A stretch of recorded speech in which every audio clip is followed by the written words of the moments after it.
Bien, c'est parti. Alors, dans cette vidéo, je vais toujours parler du post-élagage dans les arbres de décision. Alors, c'est la suite, en fait, si vous voulez, hein, de la précédente vidéo que j'ai mis en ligne, qu'on peut voir ici. Hein, cette vidéo aussi, que j'ai faite il y a quelques jours. Et dans cette vidéo, j'avais travaillé sur Python Scikit-learn. Aujourd'hui, je vais travailler sous R et je vais utiliser la librairie RPart. Voilà. Alors, un petit rappel hein, pour que tout le monde situe bien les choses. Parmi les méthodes de machine learning les plus basiques qui soient, il y a les arbres de décision, qui est une méthode très simple, voilà, qui est très simple à expliquer, très simple à mettre en œuvre, et on a des règles explicites. Très bien. Son seul écueil, voilà, il est de taille, c'est le cas de le dire pour le coup, hein, c'est que ses performances dépendent, ses performances dépendent lourdement de la taille de l'arbre. Donc, il faut développer des stratégies pour essayer de deviner la taille optimale de l'arbre, entre guillemets, optimale de l'arbre, quand on travaille sur un échantillon de données. Voilà. Alors, bon, il y a différentes stratégies pour ça. Il y en a une notamment, c'est le post-élagage. C'est ce que j'avais expliqué dans cette vidéo, et justement, pour définir cette fameuse courbe-là, où on voit que sur l'échantillon d'apprentissage, donc les performances semblent tout le temps être idylliques, plus on augmente la taille de l'arbre, et meilleures sont les performances en termes de taux d'erreur. Et on se rend compte en réalité que, en vérité, c'est pas le cas. En travaillant sur un deuxième échantillon qu'on appelait Pruninset, donc Growinset, c'était pour construire l'arbre vers là-bas. Et plus l'arbre est grand et plus le taux d'erreur calculé sur le Growinset est faible. Et quand on utilise un autre échantillon, Pruninset, on voit bien que c'est pas vrai du tout en fait, et que on peut définir du coup l'arbre optimal en regardant les meilleures performances possibles sur le Pruninset. Voilà, qui était là ici. Très bien. Alors ça marche plutôt pas mal, hein, j'ai expliqué ça dans la vidéo, hein, donc il faut regarder la vidéo pour voir comment ça marche avec, j'ai mis en ligne également le notebook, tout ça. Mais durant cette vidéo aussi, cette ancienne vidéo aussi, j'avais dit, il y a un souci, c'est que si la taille d'échantillon, si le training set, si le train set est petit, voilà, bah, subdiviser l'échantillon donc d'apprentissage en deux parties, growing set et pruning set, c'est pénalisant. Parce que du coup, on a encore moins d'individus pour créer l'arbre. Voilà. Parce qu'on a dû réserver une partie pour le pruning set, pour voir l'arbre optimal. Et on a des résultats très très instables. C'est un des principaux défauts des arbres de décision, c'est son instabilité sur les petites bases. Hein. Quand la taille de la base est infinie, c'est un des meilleurs modèles possibles, hein, mais on n'a pas de taille de base infinie. Et donc c'est là qu'il y a un écueil, et justement c'est son instabilité sur les petites bases. Voilà. Donc déjà, il y a un problème sur les petites bases. Si la base est petite, en plus on va subdiviser les données en deux parties, bah, on se tire une balle dans le pied. Alors du coup, ce que je vais essayer de développer aujourd'hui, c'est une autre stratégie en utilisant R et RPart, parce que dans RPart, il y a un mécanisme qui est intégré de validation croisée. Du coup, on a la même courbe, on a à peu près la même courbe, sauf que, voilà, ici la courbe en rouge, on utilise tous les échantillons d'apprentissage pour créer l'arbre, voilà, sur l'échantillon d'apprentissage et mesurer l'erreur. Donc, on a des séquences d'arbres imbriquées, hein, voilà, et on mesure l'erreur sur l'échantillon d'apprentissage. Et forcément, il baisse à mesure que la taille de l'arbre augmente. C'est mécanique, ça, c'est dans les arbres de décision, parce qu'on a des feuilles de plus en plus pures. Plus on descend vers le bas, et plus on a des feuilles de plus en plus pures. Donc, voilà. Et intégré à l'apprentissage, au processus d'apprentissage dans RPart de R, il fait en parallèle la validation croisée, en parallèle, peut-être qu'il le fait après, hein, ça il faut regarder dans le code, ça. Voilà, il fait la validation croisée qui permet de produire la deuxième courbe verte, sans utilisation d'un échantillon supplémentaire. Voilà. Juste en validation croisée, on a une estimation qui est honnête de l'erreur, qui est plus objective de l'erreur, et du coup, on a la fameuse deuxième courbe, et on peut définir du coup bah, l'arbre optimal, voilà, ou bien en appliquant la règle de l'écart type. J'en avais un peu parlé dans l'autre vidéo, là, mais je suis pas allé plus loin parce que en TD, je vais demander aux étudiants de le faire. Mais bon, ça, pour le coup, c'est pour montrer. En TD, je vais plutôt utiliser Python et Scikit-learn, hein, mais pour montrer qu'on a ce dispositif-là et on peut aussi définir la règle de l'écart type pour avoir des règles de plus en plus petites. Un arbre de plus en plus, le plus petit possible parmi ceux qui sont les plus efficaces. Voilà. Et justement, on va mesurer les performances en test réellement, et on se rend compte que, en fait, la règle de l'écart type, bah, ça réduit la tête de l'arbre, c'est indéniable. Hein. Là, on est passé ici d'un arbre à 37 feuilles, on est passé à 8 feuilles, mais qu'en termes d'erreur, bah, voilà. C'est ce qu'on voit à peu près dans la littérature, hein.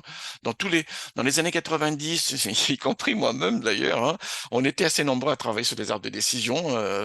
Il y avait tout un tas de personnes, Ray Pantine, enfin il y a tout un tas de ces personnes qui travaillent sur les arbres de décision. Et tout le monde on s'est rendu compte que sur les bases benchmark généralement, mais bon, voilà, on peut réduire effectivement de manière drastique la taille de l'arbre avec la règle de Decaf type, mais attention, ça peut avoir un impact sur l'erreur en test. Voilà, sur l'erreur en généralisation si vous voulez. Après, c'est un arbitrage. Est-ce que cette perte-là, voilà, est vraiment pénalisante, sachant qu'on a beaucoup gagné sur la tête de l'arbre? C'est-à-dire qu'on a des règles vraiment simplifiées. Ah, c'est un arbitrage à avoir. Il n'y a pas de solution absolue en machine learning. Il y a des arbitrages à faire, tout simplement. Voilà. Mais bon, ça, c'est un résultat qu'on voit souvent quand même, hein. Voilà. L'arbre optimal, oui, généralement, il est très proche de l'arbre maximal. Voilà, même meilleur parfois, hein. Voilà, mais avec une réduction forte. Mais on peut encore réduire plus, mais attention, il y a un arbitrage à faire. Bien. Alors, pour en revenir à notre affaire, je vais travailler sur AirPart. Alors, sur AirPart, il y a plein de docs en ligne, hein, vous tapez. Mais bon, à mon avis, le plus intéressant, c'est fait par les auteurs eux-mêmes, hein, voilà. Donc voilà, ils ont fait ce document qui est en ligne, hein, sur le CRAN, voilà, sur le dépôt de R, voilà, et ils décrivent ici. Alors justement, je vais parler aussi d'un élément ici, c'est les compètes split et les surrogates split, hein. On verra ça, voilà. Très bien, donc ce document-là, je le conseille vraiment. Il est très bien fait, ça permet de bien comprendre ce qu'il y a derrière. Ça aussi, c'est un élément en TD, on a très peu de temps et je peux montrer uniquement l'essentiel. J'ai une trame, voilà, il faut qu'il y ait une forme de continuité, une forme de cohérence dans un TD. Et donc, j'avance avec. Et du coup, on ne peut pas partir dans des digressions très complexes. Si je vais dans des digressions très complexes, je vais perdre des étudiants. Et ça, c'est pas bon. Quand les étudiants ne savent pas qu'est-ce qu'ils sont en train de faire, qu'est-ce qu'on fait là exactement, là, généralement, c'est un très très mauvais signe en TD. Donc c'est pour ça que mes TD souvent sont très cohérents, avec une forte progression, voilà. Et pour que les étudiants puissent explorer plus, justement, j'ai décidé d'utiliser des vidéos pour attirer leur attention sur différents aspects. Voilà. Et justement, dans cette vidéo aussi, je vais parler des choses dont je parle très peu en TD. Justement, c'est les compètes split et les surrogates split. Alors, dans mes TD, je travaille aussi sous Cipina, hein. Dans Cipina, les complete split, on les voit très bien parce que je leur demande aussi de construire l'arbre pas à pas de manière interactive. Donc là, ils le voient, ça, les complete split. En revanche, sur Rat Split, non, j'en parle très rarement et je vais en parler rapidement ici. Donc, ce document-là, je le conseille, il est vraiment excellent. Il y a un autre document aussi qui est excellent, bien sûr, c'est l'aide de AirPart, hein. Voilà, l'aide de AirPart avec tous les éléments, notamment le AirPart Object, là, qui est l'objet renvoyé par la fonction AirPart, en réalité, qui a une série de propriétés importantes, dont frame, justement. Alors pourquoi? Parce qu'il permet justement de connaître le nombre de feuilles, hein. Voilà, donc je vais utiliser ça. Parce que dans, dans Scikit-learn, vous avez le get and leaves. Donc vous tapez get and leaves, vous avez le nombre de feuilles, donc le nombre de règles. Mais dans AirPart, il n'y a pas get and leaves, hein. Donc à un moment donné, je me dis, mais comment je vais compter le nombre de feuilles? Regardez l'arbre, là, des dessins de là. On va se péter les yeux pour ça. Non, c'est pas bon, ça. Donc j'ai cherché un peu comment obtenir le nombre de feuilles. En fait, il y a un outil pour ça, tout simplement, hein. C'est ce qu'on va utiliser. Donc là également, je conseille, hein, je conseille de regarder. Mais bon, là c'est vraiment un fichier d'aide, donc faites un rechercher sur les aspects sur les aspects qui vous intéressent. Par exemple, moi c'est AirPart Object, voilà. Mais il y a d'autres éléments.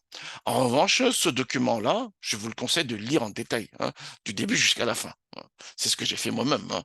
Je connais un peu les arbres quand même, mais là, quand j'ai pris plaisir à le lire, j'ai pris plaisir à le lire. Je trouve vraiment très bien fait.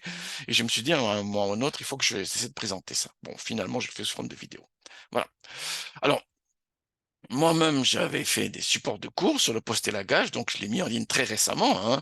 Je suis en fond dans les post-élagage en ce moment. C'est marrant, hein. Je tournais un peu en rond sur là. Je voulais faire les arbres de classification, de clustering à la base. C'était ça mon idée initiale. Et à force de regarder la doc de Scikit-learn, je me suis dit, ah, tiens, il y a aussi le paramètre complexe euh, le complexity parameter dans Scikit-learn, la même chose que dans R, dans AirPart.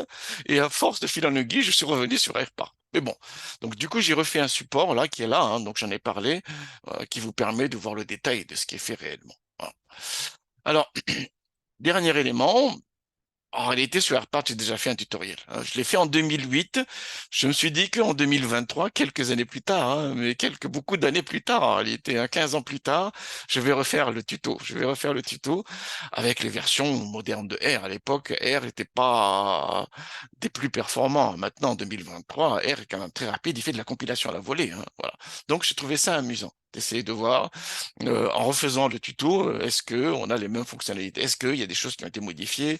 Est-ce qu'il y a il y a des fonctions qui ont été dépréciées, qui fonctionnent pas de la même manière? Donc, c'est une manière de voir les choses également.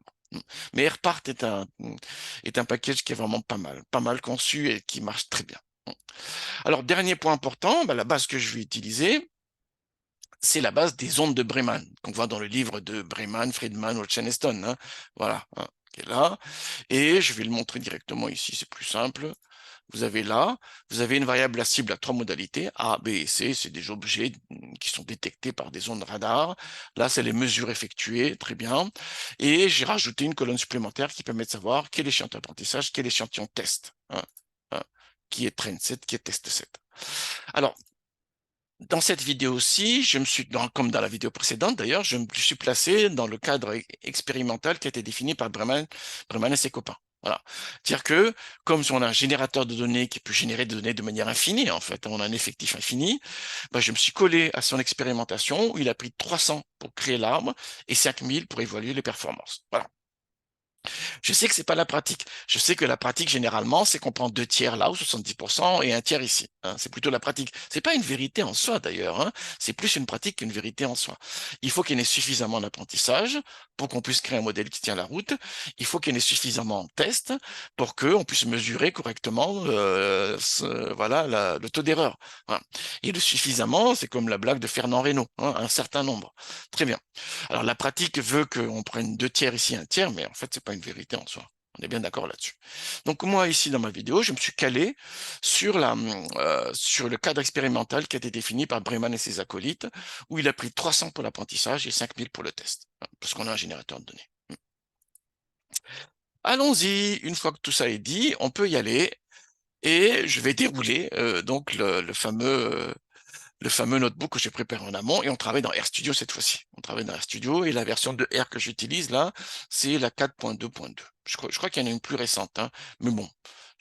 Généralement, je mets à jour mes versions en début d'année. Mois d'octobre, là, septembre, quand je commence une nouvelle année avec mes étudiants, c'est là que je remets à jour. Sinon, généralement, je laisse comme ça, hein, sauf s'il y a vraiment des choses très différentes, quoi. Alors donc, je charge les données, je prends read Excel pour lire les données, très bien, et j'affiche les informations sur les données, très bien. Il y a bien euh, 5300 ici observations, et il y a 21 variables explicatives. Il y a une variable cible classe, et le sample status va nous permettre de définir le train test. Alors pourquoi je fais ça? Parce que vous allez charger, j'imagine, le notebook, vous allez charger les données, et pour que tout le monde puisse répéter dans les mêmes conditions ce que je suis en train de faire, j'ai mis le sample status. J'aurais pu faire un random stat aussi, et, en fixant, voilà. Bon. Alors, ici, hop là, très bien. Donc, je vais partitionner les données. Déjà, je vais compter les données, hein. Qu'est-ce qu'il y a en apprentissage? Qu'est-ce qu'il y a en test? J'avais dit tout à l'heure, il y en a 300 pour l'apprentissage, 5000 en test. Parce que je me cale sur le cadre expérimental de Breman. On est bien d'accord là-dessus. Très bien. Donc, je fais la partition qui est basée, hein, sur la colonne sample status. Très bien. Et je regarde les dimensions. On a bien 22 variables. 21 explicatives plus la classe qui est la variable cible, et 300 individus entraînent, 5000 en test. Alors du coup, je vais lancer maintenant l'arbre de décision. Alors très intéressant, hein, 7 seed égale à 1 pour éviter parce qu'il peut y avoir une partie aléatoire. Alors dans RPAT, je sais pas trop, mais dans scikit-learn, dans décision tree classifier, il y a une partie aléatoire. Quand il a des ex-aequo, il prend au hasard, hein, parmi les ex-aequo. Donc pour qu'on ait exactement la même séquence, on met le random stat. Voilà, les mêmes arbres, on met le random stat. Bon, là aussi, bon, pour éviter les problèmes, je mets un set seed 1, comme ça on est bien là-dessus. Alors, qu'est-ce qui se passe? Là, c'est la variable cible que j'ai prédit en fonction de toutes les autres.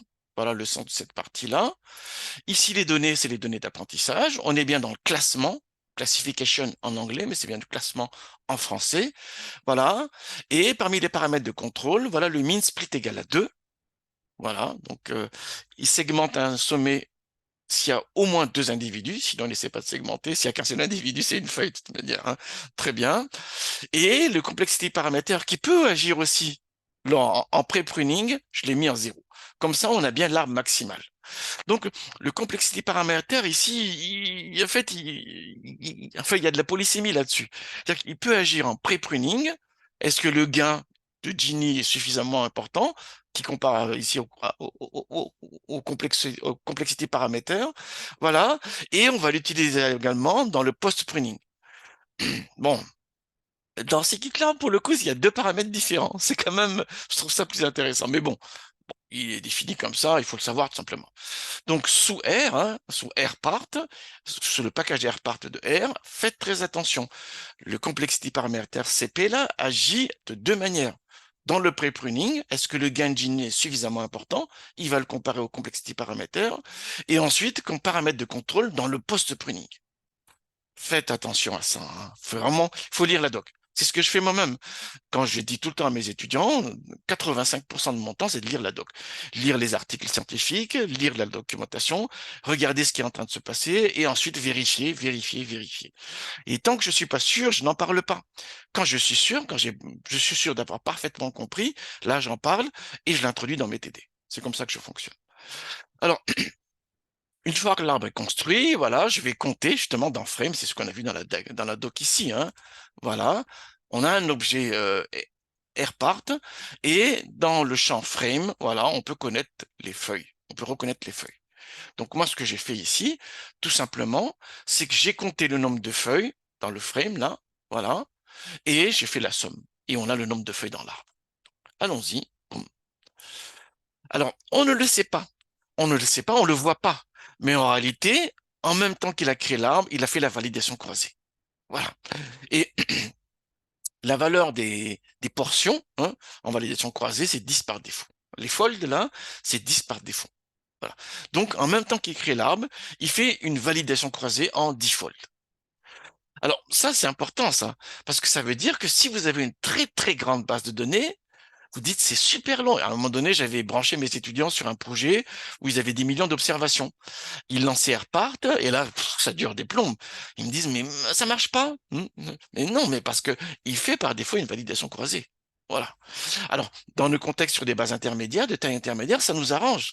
On va voir pourquoi par la suite. Mais si vous travaillez sur des très très grandes bases de données, n'utilisez pas AirPart ou bien désactivez la validation croisée. Mais sinon, ça va pas le faire. Ça va pas le faire du tout. Alors, une fois que c'est fait ça, donc il a dit il y a 37 feuilles. Donc j'affiche l'arbre ici. Voilà l'arbre. Un arbre à 37 feuilles à le lire, bon, c'est pas non plus des plus intéressants. Et du coup, je vais mesurer l'erreur sur l'échantillon test. Donc on est bien dans cette partie-là. J'ai créé l'arbre maximal avec CP égale à 0. Voilà. Et je vais mesurer l'erreur sur l'échantillon test en bleu. J'essaie de faire apparaître les couleurs. J'ai l'échantillon test en bleu ici. Allons-y, très bien. Qu'est-ce qui se passe en fait? Je fais le prédict de l'arbre sur l'échantillon test, je fais bien un classement, je compare ce prédict donc avec la vraie classe d'appartenance, et du coup, j'ai un booléen à la sortie. S'ils sont différents, c'est true. C'est ce que je fais ici. Voilà, donc j'ai 1 en fait. Et si c'est la bonne prédiction, je mets 0, c'est-à-dire qu'il n'y a pas d'erreur. Donc c'est false, du coup c'est 0. Le code de false c'est 0. Et donc là, je fais la moyenne des 1 et 0, et c'est bien le taux d'erreur que j'obtiens. C'est vrai que ici, la commande paraît assez sibylline. Je fais une moyenne sur des variables catégorielles. Et qu'est-ce qu'il est en train de faire? Mais non, c'est pas sur les variables catégorielles, c'est sur la comparaison que je fais une moyenne. Et la comparaison renvoie un booléen, true ou false.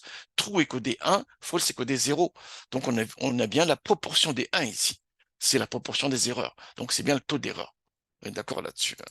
Voilà ce que veut dire cette commande un peu sibylline. Les informaticiens aiment bien ça, donc moi je suis parti. C'est qu'on aime bien la commande de la mort qui fait tout en une seule ligne de commande. Mais bon, c'est quand même mieux d'expliquer. Boum, voilà, et je l'ai fait. Donc le taux d'erreur en test sur les 5000 individus, c'est 0,2954. Voilà, c'est ce qu'on voit bien ici. Alors je dis toujours, c'est un taux d'erreur calculé sur un échantillon. Donc, bien sûr, il y a une forme de variabilité là-dessus, il y a des fluctuations d'échantillonnage.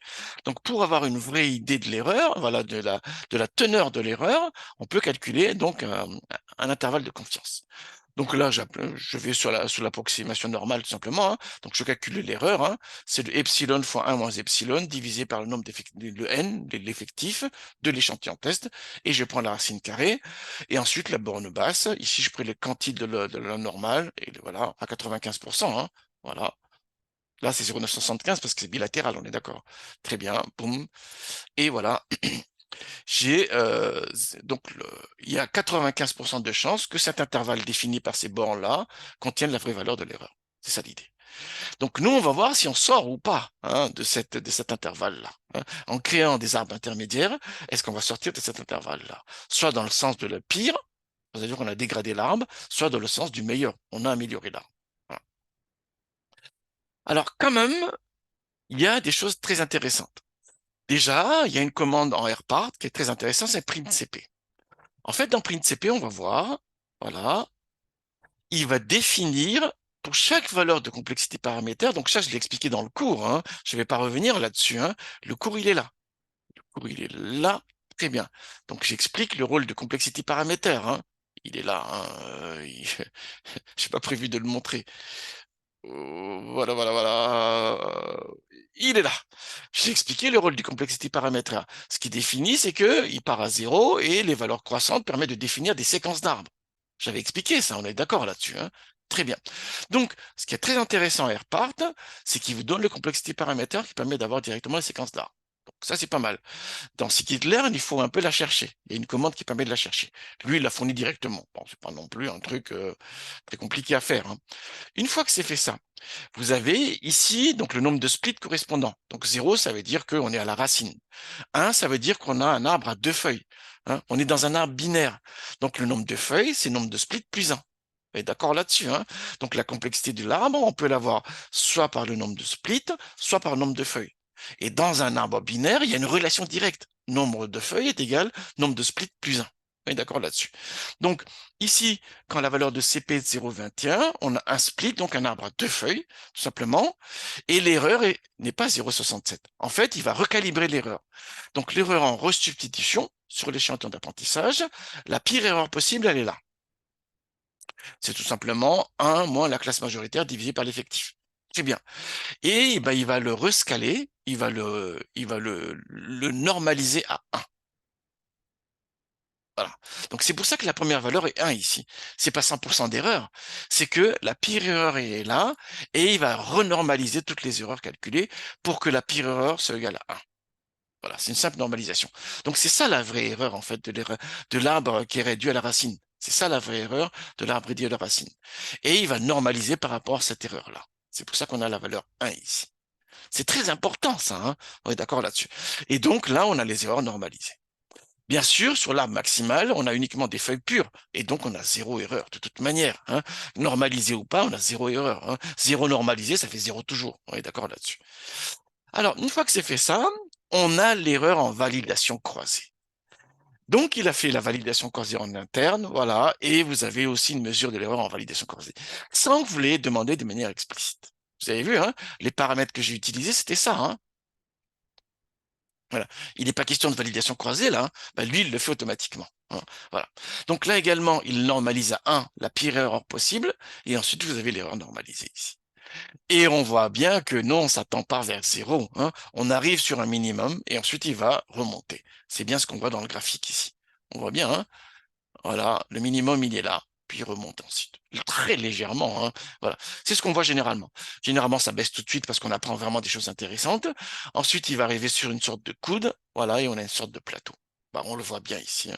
On en parlait souvent, mais on n'avait pas les outils qui le montraient dans les années, quand je travaillais beaucoup dessus, bah, il fallait les faire, fallait les générer à la main et les faire les courbes sous Excel, hein. Ouh là là, maintenant quand même, quand on a R et Python, c'est quand même plus simple, hein. Voilà. Ce type de graphique est aussi généré automatiquement dans Tanagra d'ailleurs. Alors, une fois qu'on a ça, du coup, on a ici l'erreur en validation croisée, très bien, donc l'erreur plus honnête, hein, une estimation plus honnête de l'erreur, voilà, et on a l'écart type associé. Ah, ça aussi c'est pas mal, et ça va nous servir quand on va appliquer la règle de l'écart type. Très bien. Donc, ce qui est très intéressant ici par rapport à ce qu'on a dans scikit-learn, c'est que d'une part, il fournit directement ici les valeurs CP, bon, pas les plus décisifs qui soient. Là où vraiment c'est décisif, c'est qu'il fait automatiquement, de manière intégrée, la validation croisée, et il nous fournit ces deux colonnes supplémentaires. Alors que dans scikit-learn, on va falloir le programmer, on va falloir le mettre en œuvre, hein. J'ai montré dans l'ancienne vidéo un tutoriel sur Internet qui montre qu'il utilise les grilles de Serge CV pour produire ces différentes valeurs-là. Bon, là, on l'a directement. Généralement, moins on tape du code, moins on fait d'erreurs, hein. C'est ce que je dis tout le temps en informatique. Là, on a des résultats. Alors, il y a des calculs supplémentaires dans AirPart qui sont intéressants et je vais faire une petite parenthèse là-dessus. C'est pas en lien direct avec le post-élagage, mais quand même, je vais en parler rapidement. Là, on a la valeur de CP qui permet donc de réduire l'arbre. On a une séquence d'arbres emboîtée ici et on a la valeur CP qui permet de réduire l'arbre. Par exemple, si je fais un CP de 0,3, on est entre ces deux valeurs-là. Donc du coup, on va garder cet arbre-là. Si je mets 0,21, 0,5, on aura bien cet arbre-là, on est d'accord, hein. Donc si je prends soit cette valeur seuil-là, soit une valeur comprise entre la valeur précédente et celle-là, je vais en avoir un arbre avec ici un seul split. Voilà. Donc un arbre à deux feuilles. OK. Alors pourquoi j'affiche ce premier split-là? Parce qu'il affiche des informations supplémentaires. Donc j'appelle summary avec un arbre, je mets CP03 pour avoir un arbre à deux feuilles, parce que la valeur de CP est choisie supérieure ou égale à celle-ci et inférieure strict à la valeur précédente. Et on se rend compte que, on a bien le même tableau, hein, on a des informations supplémentaires. On a d'une part, voilà, les compètes split. Alors les compètes split, c'est quoi? C'est les splits compétitrices. En réalité, qu'est-ce qui fait l'arbre? Ça, c'est ce que j'expliquais en cours, hein, quand je fais le cours de l'arbre décision, c'est qu'il c'est une sorte de brute force. Il prend toutes les variables explicatives possibles et il les teste une à une. Il va les segmenter une à une. Quand elles sont quantitatives, il les trie en plus et il cherche le point de segmentation optimale. Et on a donc les variables et ensuite il choisit la meilleure. Donc nous, on voit que la meilleure, quand on fait un print de l'arbre, quand on fait un plot de l'arbre, on voit que la meilleure variable, là, mais en fait, c'est la meilleure parmi les autres variables. Et il y a d'autres variables en réalité qui sont peut-être pas loin en réalité. Et donc, ce qui est intéressant, c'est que dans AirPart, on peut avoir. Voilà. Donc la meilleure, c'était V11, hein. Voilà, il a segmenté avec V11 au départ, hein. Regardez bien, hein. Print de arbre max, là. Arbre max, très bien. Là, tac. Hop là, printer max. La première variable qu'il avait prise, oh, c'est pas joli, hop, c'est V11, on est d'accord. Voilà, donc il a pris avec ce seuil-là. Et d'accord là-dessus. Mais la deuxième variable qui est pas loin, hein, avec un. Alors là, il doit normaliser le gain de Gini, hein. Voilà, voilà, c'est V14. Ensuite, il y a V13 qui est en deuxième position, un peu plus loin, V7, V12. Voilà. Donc on a une vision détaillée du mécanisme de sélection de variables sur les semis. Alors ça, on l'a par exemple dans Cipina. Dans Cipina, là j'ai créé l'arbre de décision sur les mêmes données. Il a pris d'autres variables parce que dans Cipina, dans la méthode par défaut qui est utilisée, c'est un Tetchupov là. C'est un Tetchupov, c'est pas un indice de Gini. Bon, très bien. Alors si je vais sur une note d'information, on voit bien, hein, voilà. Lui pour le coup, avec un Tetchupov, il aurait pris V14 en première position. Ensuite, le V11, le V12, ainsi de suite. Mais on voit bien, hein, qu'il y a une gradation des performances selon les variables, voilà, et que on a cette vision détaillée ici. Ça, les étudiants le voient très peu. Dans AirPart, bon, maintenant j'utilise beaucoup scikit-learn, on n'a pas ces infos-là dans scikit-learn. Mais dans AirPart, quand j'étais en TD, j'essaie d'expliquer ça, mais les étudiants, ça leur paraît très sibyllin, ça. Voilà. C'est pour ça que je faisais les TD d'abord sous Cipina, pour qu'ils voient bien. Le tableau est plus facile à voir. J'ai mis des couleurs en plus, c'est plus attirant. Voilà. Et hop, on comprend mieux, hein, et voilà. Et en plus, on introduit donc la construction pas à pas. Ce qui n'est pas possible ici. On peut pas faire une construction pas à pas dans AirPart, hein. Donc, il y a quand même de la place pour Cipina encore. Ça, c'est un premier élément. Ensuite, on a les variables de substitution possibles. Voilà, c'est les surrogates split. Alors là, pour le coup, c'est assez compliqué à expliquer. En fait, c'est le découpage sur les autres variables qui ressemble le plus à celle qui a été faite. Bon, en fait, vous l'avez ici. Voilà, surrogate, page 18. Voilà. Et c'est expliqué là. C'est expliqué ici ce que c'est que le surrogate variable. Voilà. Et c'est ça qu'il faut lire en détail. Voilà. Enfin, hop là. J'y arrive pas? Et ben voilà, maintenant j'y arrive. Alors, l'idée, c'est quoi? C'est que j'ai fait une segmentation avec une variable. Ça crée une partition des individus. Sur les d'autres variables, quelle subdivision je peux faire pour qu'on ait donc la partition qui ressemble le plus à celle qui a été faite. Ça peut être utilisé notamment, justement, quand on a des données manquantes sur la variable de segmentation et qu'on veut utiliser donc en remplacement une autre variable. Comment on va utiliser cette autre variable-là? On utilise le surrogate split. C'est la variable de substitution et en fait on fait une subdivision de manière à obtenir une partition qui ressemble le plus à la partition qui était faite par la variable de segmentation. Généralement, je dis la phrase en cours, j'entends rien dire en fait. J'ai un silence du diable dans la salle et bon, j'essaie d'expliquer un peu, j'essaie de montrer ça, voilà, pour que ça rentre bien. Mais c'est ça l'idée en fait. Et justement, c'est les surrogate splits qui sont utilisés quand on a des données manquantes sur la variable de segmentation. Donc, c'est un mécanisme qui est très intéressant en soi.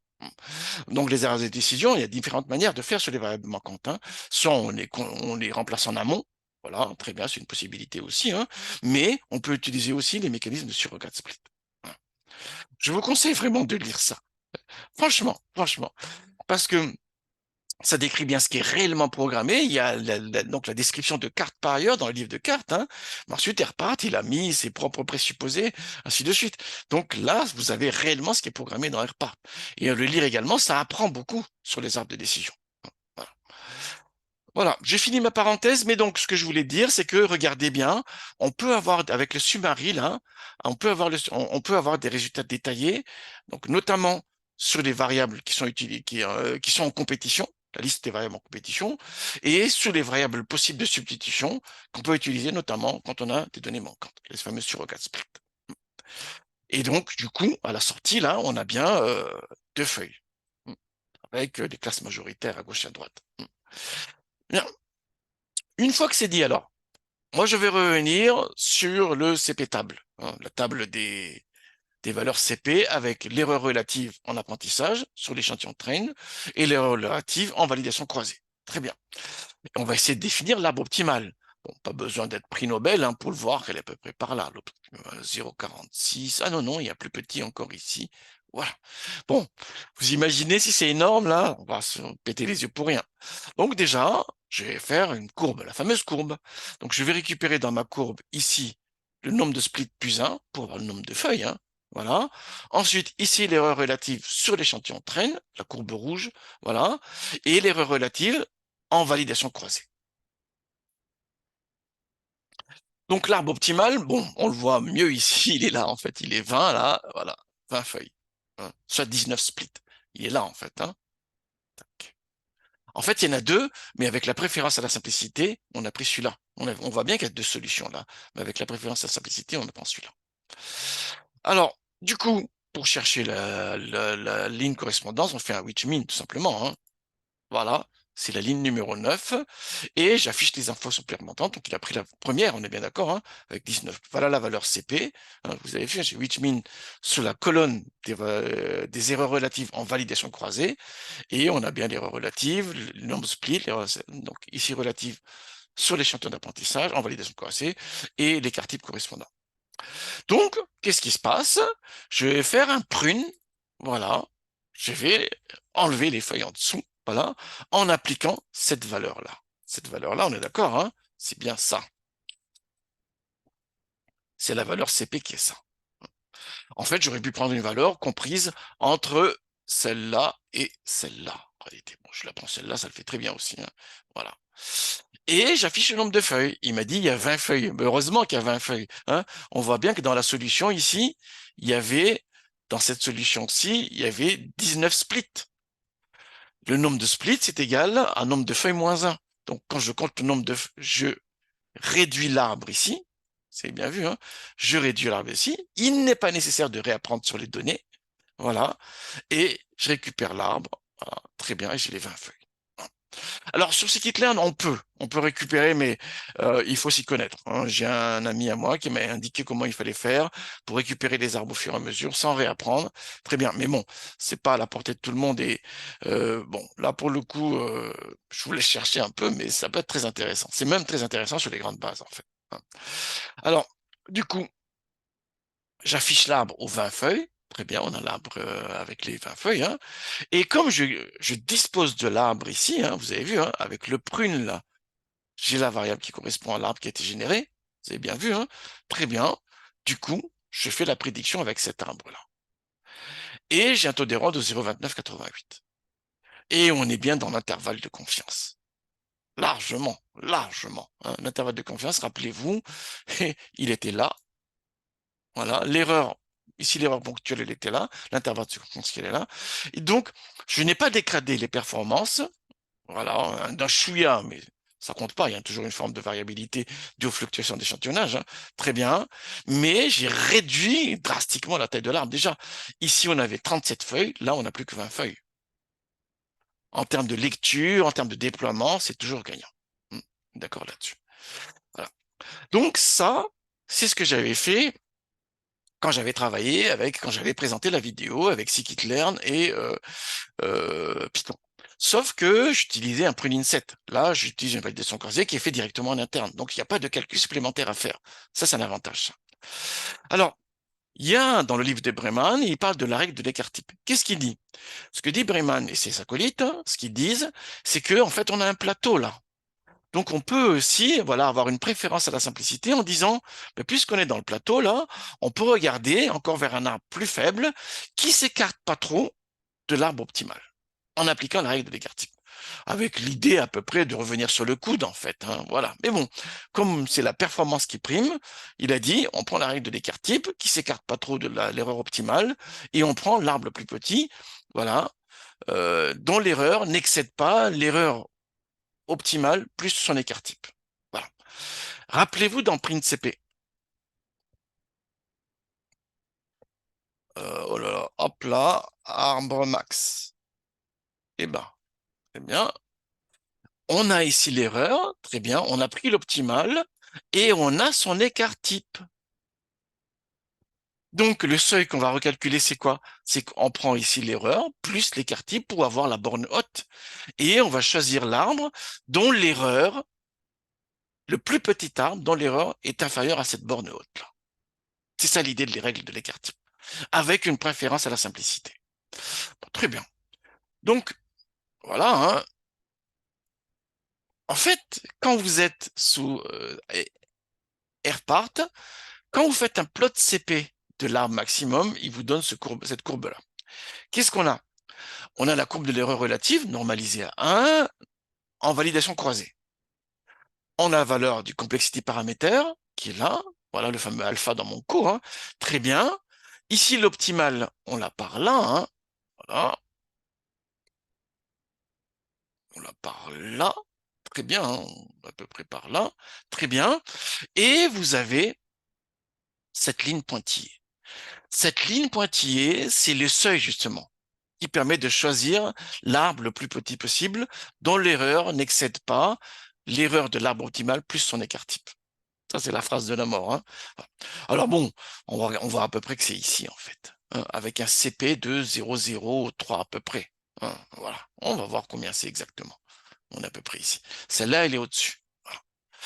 Alors, il faut qu'on détaille ça. Moi, je montre le graphique, ça, là, la première chose que me disent les étudiants, mais c'est quoi cette ligne pointillée, là? En fait, justement, les seuils. C'est les seuils calculés pour avoir l'arbre qu'on peut tolérer, hein, enfin, l'erreur qu'on peut tolérer. Voilà. Alors, qu'est-ce qui se passe? Le seuil, c'est qu'on prend ici l'erreur relative en validation croisée, plus une fois son écart type. Et j'affiche le seuil. Donc, la coordonnée de cette ligne pointillée-là, c'est 0,4884. Voilà. Ensuite, on va chercher l'arbre dont l'erreur en validation croisée, là, et le plus petit arbre dont l'erreur est inférieure à 0,4884. Bon, on le voit à peu près, hein. Ça aurait pu être celle-là, mais non, c'est celle-là. Vérifions ça. Donc, je vais chercher hein, donc les arbres dont l'erreur est inférieure au seuil, et je prends la première, parce qu'il peut en avoir plusieurs. Hein. Il peut en avoir plusieurs. Ben, il y en a plusieurs ici. Hein. Il y a ça aussi, il y a ça, il y a ça, il y a ça. Il y en a plusieurs. Et moi, je cherche l'arbre le plus petit possible. C'est pour ça que je prends la première valeur. Hein, puisqu'ils sont par... Ici, on a des arbres de taille croissante, là. On est d'accord là-dessus. Donc, je prends l'index correspondant, et il m'a dit c'est l'index 5. Et c'est bien celle-là. On est d'accord là-dessus. Alors, la valeur CP correspondante, vérifions-le. Voilà, c'est 0,023. Effectivement, c'est bien celui-là. On est bien d'accord là-dessus, hein. Du coup, voilà, je vais de nouveau pruner l'arbre. Donc, je vais l'élaguer, voilà, en enlevant, en utilisant comme complexité paramètre, voilà, cette valeur que j'ai récupérée là. 0,023. Et j'ai un arbre à 8 feuilles. Bah oui, parce que on est bien là, et cet arbre à 8 feuilles là, il a 7 splits. Donc 8 feuilles. Hein. Nombre de feuilles est égal au nombre de splits plus 1 dans un arbre binaire. Hein. Donc tout ça est cohérent. Il faut toujours vérifier. Hein. À chaque fois que vous faites un calcul, utilisez toujours différentes approches et comparez à chaque fois pour voir est-ce que je suis dans le bon tempo là? Est-ce que tout ce que je fais est cohérent? Voilà. Dès que vous avez des incohérences, arrêtez tout de suite. Soit c'est une faute de commande, soit ce que vous faites ne tient pas la route, soit ainsi de suite, ainsi de suite. Voilà. Mais vérifiez tout le temps. Donc là, j'ai un arbre à 8 feuilles, ça correspond bien à 7 splits. Alors, j'affiche l'arbre correspondant. Très bien. OK. Nickel, c'est bien l'arbre correspondant. Et je mesure les performances sur l'échantillon test. Donc, je fais un prédict avec l'arbre ici, avec la règle de l'écart type, et je mesure voilà, les performances en regardant tout simplement la proportion des mauvaises prédictions. Paf, 31,82. Et là, on sort de l'intervalle de confiance. C'est ce qu'on voit souvent. Mon expérience, j'ai quand même pas mal utilisé les arbres, mon expérience avec les arbres, c'est que l'arbre maximal, généralement, on peut avoir une dégradation. Souvent, on a surtout un plateau. Bon, c'est rare qu'on ait une vraie dégradation sur l'arbre optimal. L'arbre maximal. OK. Ensuite, quand on revient en arrière vers l'arbre pour chercher l'arbre optimal, ce qui se passe généralement, c'est que on change peu les performances prédictives. En revanche, on peut réduire méchamment, drastiquement la taille de l'arbre. Ce qui est un énorme avantage, parce qu'on utilise moins de variables, c'est plus facile à interpréter, c'est plus facile à déployer. Très bien. En appliquant la règle de l'écart type, voilà, ce qui se passe souvent sur les bases réelles, c'est que on réduit encore plus la taille de l'arbre, forcément, puisque c'est ce qu'on voulait. Mais attention, ça peut avoir un impact plus ou moins fort sur les performances prédictives. Voilà. Et après, le choix dépend de l'arbitrage qu'on veut avoir entre la préférence à la simplicité d'une part et d'autre part, parce que il y a les gains donc d'interprétabilité et ainsi de suite, et la performance pure d'autre part. Parfois, la performance pure n'est peut-être pas la seule vision possible. Hein. Il y a d'autres aspects possibles quand on écrit un modèle. Voilà. Ben justement, c'est des arbitrages à faire. Mais là, vous le faites pas tout seul. Là, le data scientist tout seul, il décide pas. Là, il a besoin de discuter avec l'expert pour voir qu'est-ce qui est le plus intéressant, l'expert métier, pour savoir qu'est-ce qui est le plus intéressant possible. Voilà. Mais c'est ce qui arrive souvent. Ce schéma-là, sur cette base-là, montre bien ce qu'on a typiquement dans la plupart des études quand on travaille sur des bases réalistes. Et voilà. Alors, bon, je pourrais m'arrêter là. Sauf que, rappelez-vous, dans cette vidéo avec Python scikit-learn, j'avais utilisé un pruning set. Est-ce qu'on peut utiliser les pruning sets dans RPart de R? Ben, la réponse est oui. Alors, c'est ce que je vais montrer ici. Regardez. Donc, l'échantillon d'apprentissage, là, je vais la subdivider en deux parties cette fois-ci. Je prends 200 individus et je prends 100 individus. Voilà. Ça augmente l'instabilité, on est d'accord là-dessus, hein, parce qu'on a moins d'individus pour l'apprentissage de l'arbre. Et de toute manière, pour une 700 individus, on a des forts écarts types sur les mesures hein, d'erreurs qu'on a. Mais bon, très bien. Donc, je le fais quand même. Donc, c'est ce que je fais ici. Hein. Voilà. Donc là, je crée un indice tout simplement, de 1 à 200. Hein. Donc, dans ID gros, j'ai les valeurs des individus qui sont dans le gros inset. Hein. Voilà, les numéros d'individus. Et donc, j'indexe ici positivement pour avoir cela, et ici négativement pour ne pas avoir cela. Les autres, parmi les 300. Très bien. Une fois que c'est fait ça, je crée l'arbre, comme tout à l'heure, mais avec un paramètre supplémentaire. Dans xval, je mets 0. Donc, je ne fais pas la validation croisée. Ah bon? Qu'est-ce qui se passe alors si je ne fais pas la validation croisée? Vous avez bien les résultats, voilà, avec les valeurs CP qui sont là, les nombres de splits, et vous avez uniquement l'erreur qui est là, sur l'échantillon GrowIn, sur le GrowInSet. Vous n'avez plus l'erreur en validation croisée parce qu'il ne l'a pas fait, xval égale à 0. Et donc, forcément, pas l'écart type non plus. Hein. Mais vous n'avez pas l'erreur ici, surtout. Alors, qu'est-ce qui se passe alors? Pour chaque valeur CP, j'ai une version de l'arbre. Là, vous avez l'arbre qui est réduit à la racine. 0 split. Là, vous avez un arbre à 2 feuilles, un seul split. Là, vous avez un arbre à 3 feuilles avec 2 splits, ainsi de suite. Donc, je vais faire un prune CP en définissant les valeurs de l'arbre sans réapprendre, hein. Je ne réapprends pas là, hein. Mais c'est l'arbre à 200 là que je suis en train de traiter. Dans l'espace, dans la partie précédente, c'est les arbres sur 300 que j'étais en train de pruner. Là, c'est l'arbre sur 200 que je suis en train de pruner. On est d'accord là-dessus, hein? Donc, on a moins d'individus, là. Donc, je vais pruner avec ces valeurs-là, sans nécessiter de réapprendre. Et à chaque fois, je vais mesurer l'erreur sur le pruning set. C'est ce que je fais ici. Donc, regardez bien, hein. Pour chaque valeur de CP value, hein, de CP value que je récupère dans la table, là, dans cette colonne-ci, qu'est-ce qui se passe? Je prune l'arbre avec ces valeurs-là, avec cette CP value-là, on est bien d'accord, hein? Et ensuite, je fais un prédict avec l'arbre ici élagué. Donc l'arbre sans rien d'abord, ensuite l'arbre a 2 feuilles, ainsi de suite, ainsi de suite. Et une fois que je fais le prédict, je compare avec l'échantillon prune. On est bien sur le prune là, hein. On n'est pas sur le test là, on est sur le prune. On est bien, c'est la courbe qui est verte que je fais, on est bien dans cet espace-là. Voilà. Et l'erreur à chaque fois, je la récupère dans un vecteur. Voilà. Voilà les valeurs. Je vais le normaliser à 1 pour que la pire erreur soit égale à 1. Et du coup, je peux faire la fameuse courbe où je récupère cette erreur en resubstitution, normalisée à 1, et l'erreur sur le pruning set qui est normalisée à 1 également. C'est bien vu, hein. Et là, voilà la fameuse courbe. Alors, comme tout à l'heure ici, on a l'arbre maximal qui est là, avec une dégradation, hein, légère. Ensuite, l'arbre optimal, il serait par là. Et en appliquant la règle de l'écart type, on devrait être à peu près par là, à mon avis. Mais c'est à vous de voir, hein, c'est à vous de voir, hein. Ça peut être un exercice intéressant. De toute manière, ça en TD, je vais le faire. Je le ferai sur scikit-learn, mais j'aimerais qu'il regarde quand même la règle de l'écart type. Je vais utiliser une autre base aussi, hein, une base un peu plus réaliste. Voilà. Voilà ce que j'avais à dire. Donc, je remets un peu le schéma global. Donc, le post-élagage est très important dans les arbres de décision parce qu'il permet de définir l'arbre le plus intéressant, le plus performant possible en utilisant un certain dispositif qui permet de retrouver relativement facilement, bon, il y a quand même de la manipulation à faire, hein, la taille optimale de l'arbre. Dans scikit-learn, j'avais montré comment on fait avec un échantillon à part, le growing et pruning set surtout, hein, un échantillon à part qui permet de créer la courbe d'estimation d'honnête des performances. Et aujourd'hui, j'ai fait une vidéo où j'utilise R et RPart, où cette fois-ci, cette courbe verte-là est estimée de manière automatique par le dispositif, par la fonction, en validation croisée.